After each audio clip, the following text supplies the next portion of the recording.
Ich bitte Gil Caros, seinen Beitrag zu bringen.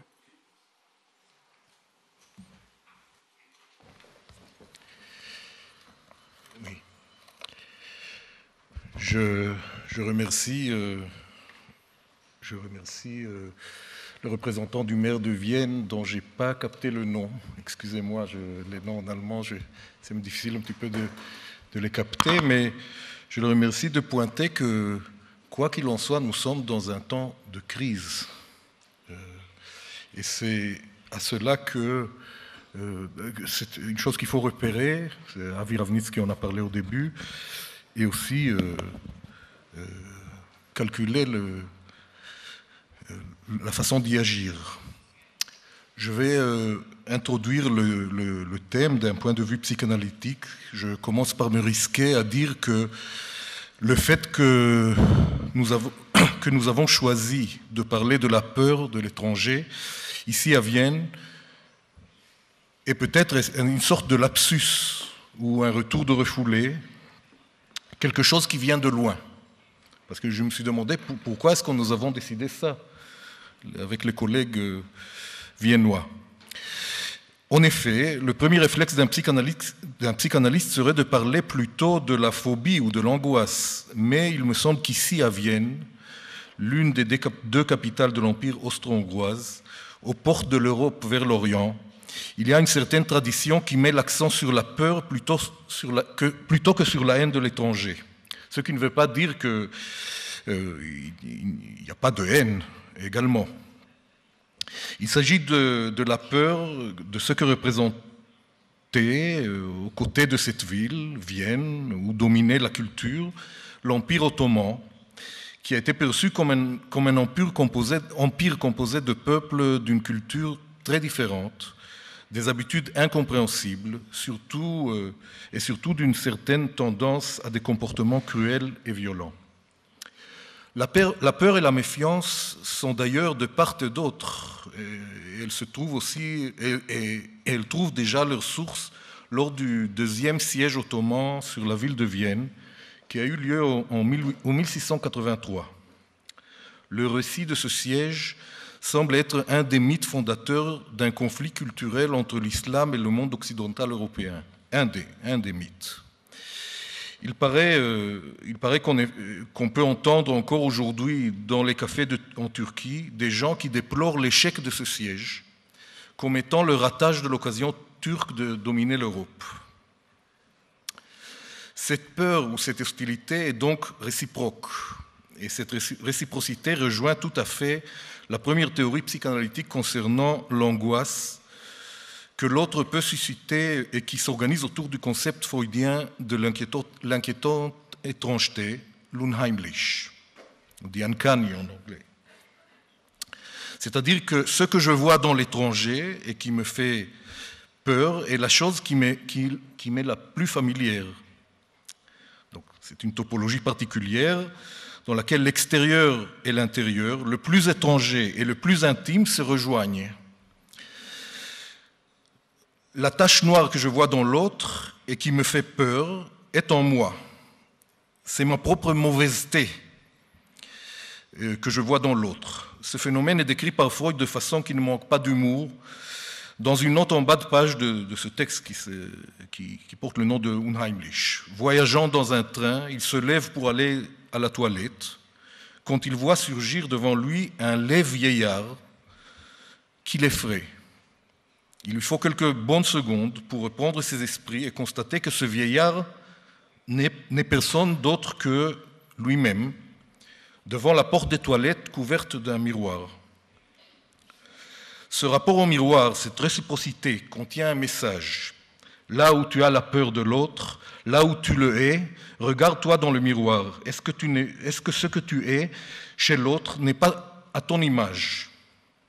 Mais la psychanalyse n'est pas un conte de fées. C'est une science de l'amour et en tant que telle, elle élabore tout un savoir sur la haine comme étant un affect beaucoup plus authentique et lucide que l'amour.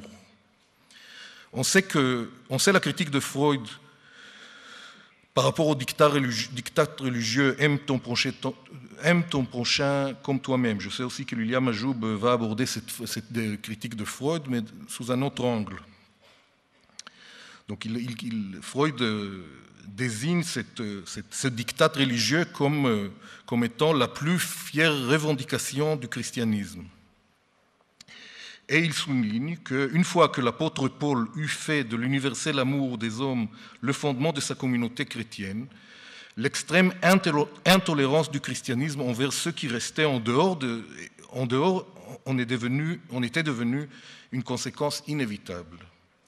Ainsi, la haine ne se réduit jamais à zéro. Elle trouve tout simplement à se localiser autrement. L'amour entre les membres d'une communauté rassemblée autour d'un idéal se paye toujours par une haine vers l'extérieur. On sait aussi la critique camouflée que Freud adresse à Einstein quand celui-ci lui pose la question « Pourquoi la guerre ?» À bien lire, on conçoit que ce que Freud lui répond est que, bien sûr, le fait qu'il y ait des guerres est fâcheux. Mais ce qui est encore plus fâcheux, c'est qu'il y a des gens qui posent la question « Pourquoi la guerre ?» comme si cette dimension de l'humain leur est étrangère. C'est donc une question qui est marquée par un rien vouloir savoir de l'humain et surtout de la pulsion de mort ou de l'agressivité.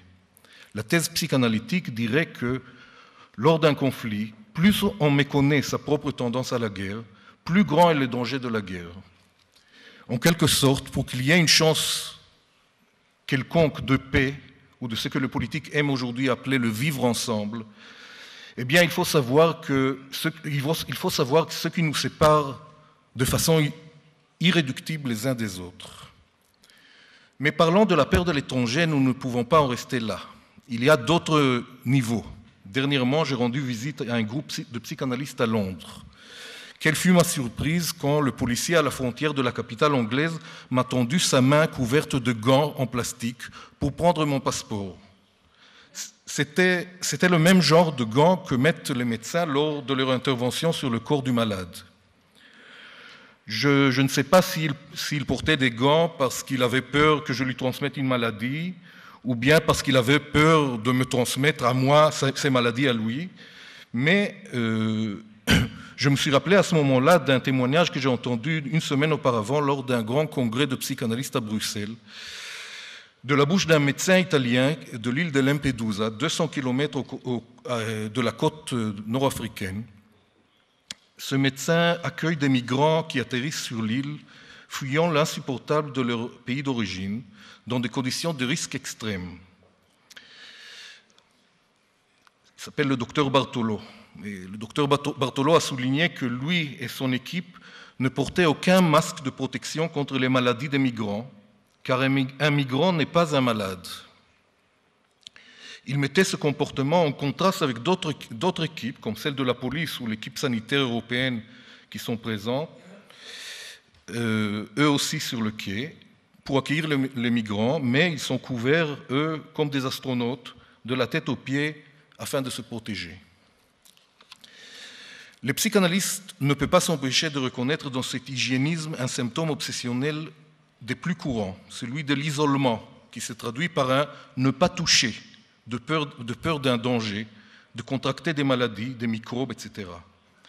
En effet, si l'obsessionnel est un grand haineux qui se présente comme un grand amoureux, c'est aussi un expert d'un mécanisme de défense que Freud appelle l'isolation. Il s'agit d'une isolation de ses pensées afin qu'elles ne le renvoient pas par association à des événements traumatiques, mais aussi d'isolation du corps que Freud appelle le tabou de toucher. Cet évitement de toucher l'autre, qui est l'hygiénisme obsessionnel, est une tentative de se défendre de ses propres pulsions agressives et sexuelles envers l'autre. Il n'est donc pas bien méchant, il est même régulateur de la pulsion.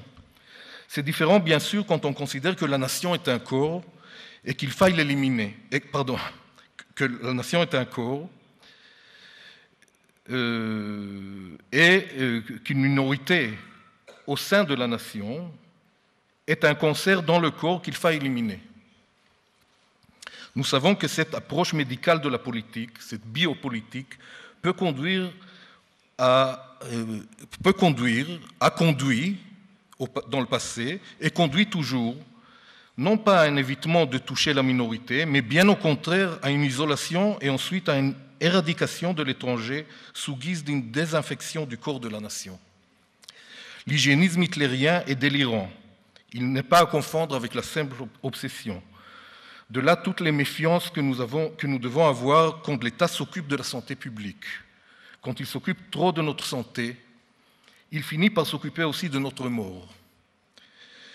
C'est la situation actuelle en Belgique, de là où je viens, enfin, oui, là maintenant. C'est la situation actuelle en Belgique où l'euthanasie est proposée à des malades mentaux, qui sont donc une manifestation de ce qu'on appelle de l'étranger. Et là aussi, il y a des résonances de l'histoire que vous connaissez certainement ici à Vienne.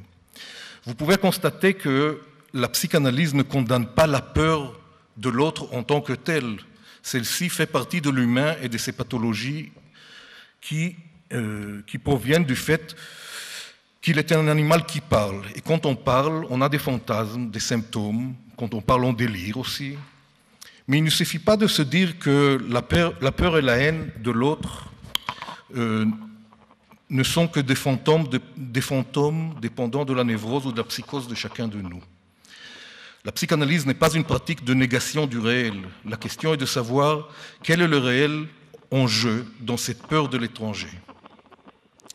Nous avons vu la dimension de la peur de ma propre mauvaiseté que je repère dans l'autre. Nous avons vu aussi la peur symptomatique de l'hygiénisme obsessionnel, qui est finalement une mesure prise contre la pulsion violente.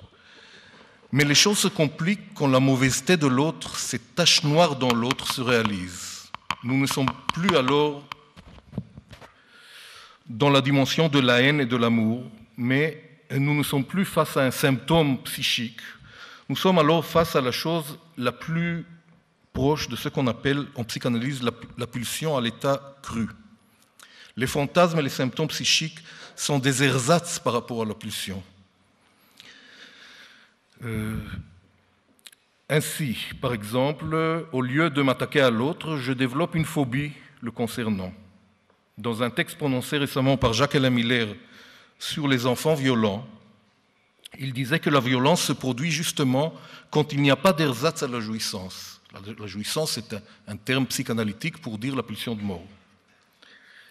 Il arrive donc que nous soyons confrontés à une manifestation réelle de la pulsion de mort, que nous soyons confrontés à un autre qui ne nous fait pas seulement peur, mais qui, pire, nous angoisse, c'est-à-dire qu'il produit un effet réel dans notre corps.